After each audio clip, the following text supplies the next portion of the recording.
कांग्रेस के ही लोग हैं। उस समय में उन्होंने बीटी एक्ट हम पर थोपा और संविधान लागू होने के बाद भी संविधान 1950 में लागू होता है, फिर भी बीटी एक्ट 1949 का आज भी लागू है, जो कि हमारे लिए शर्म की बात है और देश के संविधान के अपमान की बात है। अभी अभी हमने देखा कि दिल्ली में सुप्रीम कोर्ट के प्रांगण में तथा बाबा साहब अम्बेडकर की स्टैचू लगी। उसके बाद तमाम संविधान प्रेमियों को लगा कि ये बात तो बड़ी अच्छी है, बाबा साहब ने इस देश को संविधान दिया। अरे अमेरिका के जिस आदमी ने अमेरिका का संविधान लिखा वो प्रेसिडेंट बनता है अमेरिका का। कौन बनता है? प्रेसिडेंट बनता है, चूंकि वहां पर राष्ट्रपति शासन है। बाबा साहब ने इस देश का संविधान लिखा, क्या बाबा साहब इस देश के अंदर सांसद बन पाए? अरे सांसद तक नहीं बन पाए बाबा साहब। ये मनुवाद है, ये ब्राह्मणवाद है। बाबा साहब अम्बेडकर ने देश को संविधान दिया। कांग्रेस ने 1951 में, 1952 में, 1954 में बाबा साहब का अपमान किया। भारतीय जनता पार्टी अम्बेडकर अम्बेडकर अम्बेडकर का की बात कहकर बाबा साहब का अपमान करती है। बहुजन समाज विजन में सभी संतों, गुरुओं, महापुरुषों को नमन करते हुए आप तमाम गोंदिया वासियों के बीच SC ST OBC माइनॉरिटी कृति समिति इनके तत्वावधान में आज महाबोधि महाविहार मुक्ति आंदोलन को लेकर हम तमाम लोग एकजुट हुए और इसी बीच हम आपसे बात भी कर रहे हैं। साथियों, 4 मुद्दों को लेकर कुल मिलाकर हम यह आंदोलन कर रहे हैं और इन 4 मुद्दों में सबसे पहला और सबसे जरूरी मुद्दा यह है कि इस देश के अंदर जहां पर तथागत गौतम बुद्ध को ज्ञान की प्राप्ति हुई, जो ज्ञान स्थली है, उस ज्ञान स्थली में जो कर्मकांड हो रहे हैं, यह जो ज्ञान स्थली है, जहां मनुवाद का कब्जा है, जहां ब्राह्मणवाद का बोलबाला है, उसे मुक्त कराया जाए। चूंकि इस देश के अंदर धार्मिक आज़ादी है, धर्म की स्वतंत्रता है और वह धर्म की स्वतंत्रता यह कहती है कि यह धार्मिक स्थल जिस धर्म के लोगों के हैं उन अनुयायियों के पास उनके धार्मिक स्थल होने चाहिए। उस धर्म को मानने वाले अनुयायियों के अनुसार वहाँ पर पूजा अर्चना होनी चाहिए, वहाँ पूजा पाठ होनी चाहिए। उस धर्म के अनुयायियों के अनुसार वहाँ का सारा मैनेजमेंट चलना चाहिए। चूँकि आप देखते हैं, अगर मस्जिद की बात है, मदरसों की बात है, तो यह मुस्लिमों के हद में होती है, उनके हक में होता है। जैनों के मंदिर को आप देखोगे तो वह जैनों के हक में होता है, हिंदुओं के मंदिरों को देखोगे वह हिंदुओं के हक में होता है। लेकिन जहाँ पूरे दुनिया को पता है कि बुद्ध को यहाँ ज्ञान की प्राप्ति हुई, वही बुद्ध गया में ब्राह्मणों का बोलबाला है। वो कहता है, वहाँ का पंडा कहता है कि ये जो बुद्ध की मूर्तियाँ हैं, 5-6 मूर्तियाँ हैं, और उन मूर्तियाँ वीडियो आपने देखा होगा, हम मीडिया वाले हैं, मीडिया के रेफरेंस से बोल रहे हैं। तो मूर्तियों को अगर आपने देखा होगा तो संजय मिश्रा नाम का ब्राह्मण पंडा कहता है कि यह द्रौपदी है और ये पांडव है, ये द्रौपदी है, ये पांडव की माँ है, ये फलाना है, ये ठिकाना है। ये बात आप लोगों के बीच वीडियो के माध्यम से सामने आई। उसे सामने लाने का काम किसने किया? भंते विनयचार्य ने किया। भंते विनयचार्य आज कहाँ है? वह सलाखों के पीछे। वो कहाँ है? बिहार सरकार के प्रशासन, पुलिस प्रशासन ने उन्हें गिरफ्तार कर रखा है। साथियों, महाबोधि महाविहार को लेकर अनागरिक धम्मपाल हो या अलेक्जेंडर कनिंघम हो, उन्होंने जो संघर्ष शुरू किया था वह संघर्ष अभी खत्म नहीं हुआ। अगर वह संघर्ष खत्म हो जाता तो साथियों हमें संघर्ष करने की आज जरूरत नहीं पड़ती। वह आंदोलन कनिंघम के माध्यम से शुरू हो, जब उन्हें पता चला कि यहाँ पर सम्राट अशोक के बनाए हुए कुछ अवशेष है और वह अवशेष बुद्ध के ज्ञान प्राप्ति से संबंधित है, तो उनका क्यूरियोसिटी आई और लगातार उन्होंने पूरे देश के अंदर सर्वे किया, आर्कियोलॉजी डिपार्टमेंट की स्थापना की और उन्होंने ये बताया कि भाई ये देश बुद्ध का है। अनागरिक धम्मपाल को जब ये बात पता चली श्रीलंका के अंदर, वह भी इमोशनल होकर भारत आए। भारत में उन्होंने उस जगह को जब नमन करना चाहा तो साथियों, संजय मिश्रा के पूर्वजों ने अनागरिक धम्मपाल पर जानलेवा हमला किया, उन पर मार पिटाई उनके साथ की और पहली बार महाबोधि महाविहार के लिए एक मुकदमा जारी हुआ। यह मुकदमा अनागरिक धम्मपाल ने उन पंडों पर करवाया जिन्होंने उन्हें पूजा अर्चना नहीं करने दी। साथियों, उसके बाद यह आंदोलन चलता रहा। बीटी एक्ट के नाम पर कांग्रेस ने बौद्धों के साथ गद्दारी की, धोखेबाजी की और बीटी एक्ट बनाया। बीटी एक्ट में नीतीश कुमार ने बदलाव किया और बदलाव क्या किया? अरे पूरे देश के अंदर ऐसा कोई जिला नहीं है कि वहाँ का कलेक्टर ब्राह्मण हो। नीतीश कुमार और कांग्रेस के नालायकी के वजह से सिर्फ गया एक ऐसा जिला है साथियों जहां ब्राह्मणी कलेक्टर होगा।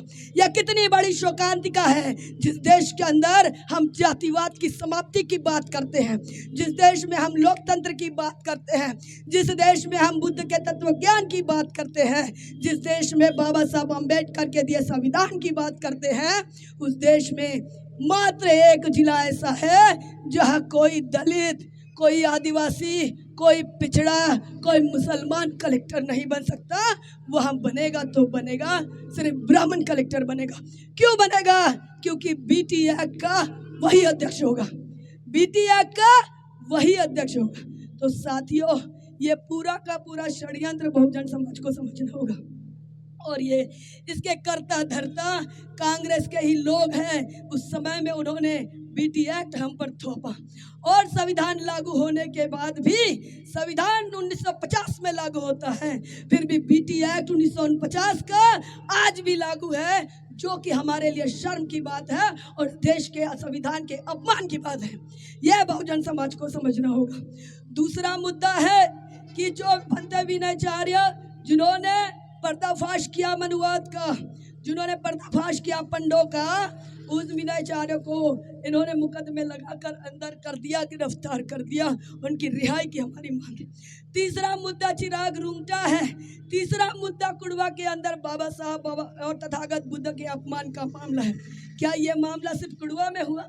क्या यह मामला सिर्फ गोंदिया में हुआ? ऐसे सैकड़ों मामले मैं आपको गिना सकती हूँ। चूंकि मैं बहुजन मीडिया हूँ, मैं ये जानती हूँ कि बुलंदशहर में क्या हुआ, मैं ये जानती हूँ कि प्रयागराज में बाबा साहब के स्टैचू के साथ कैसा बर्ताव हुआ, मैं ये जानती हूँ कि गुजरात के अंदर बाबा साहब का अपमान कैसा होता है, मैं ये जानती हूँ कि मध्य प्रदेश में तथागत गौतम बुद्ध का कैसा अपमान किया जाता है, मैं ये जानती हूँ कि देश के दलितों, आदिवासियों, पिछड़ों के साथ कैसा अपमान होता है।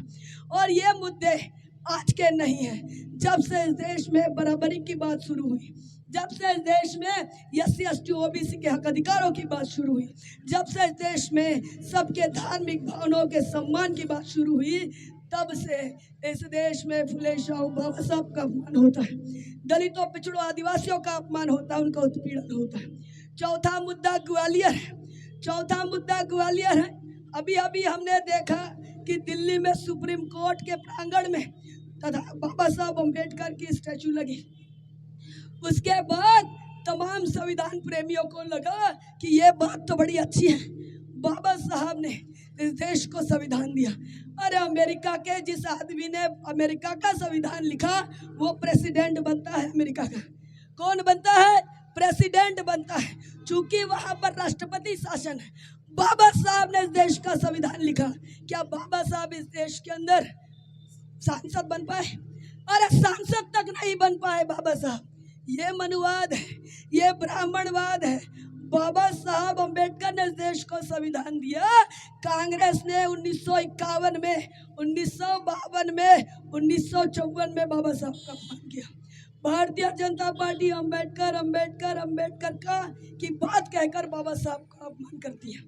ग्वालियर भी एक मुद्दा नहीं है साथियों। राजस्थान के हाई कोर्ट के सामने जिस मनु ने ये कहा कि भाई इस देश की महिलाएं कुल्टा है, जिस मनु ने ये कहा कि इस देश की एससी एसटी ओबीसी की नहीं बल्कि सवर्ण की महिलाएं भी कुल्टा है, उन कुल्टा महिलाओं का सम्मान नहीं होना चाहिए।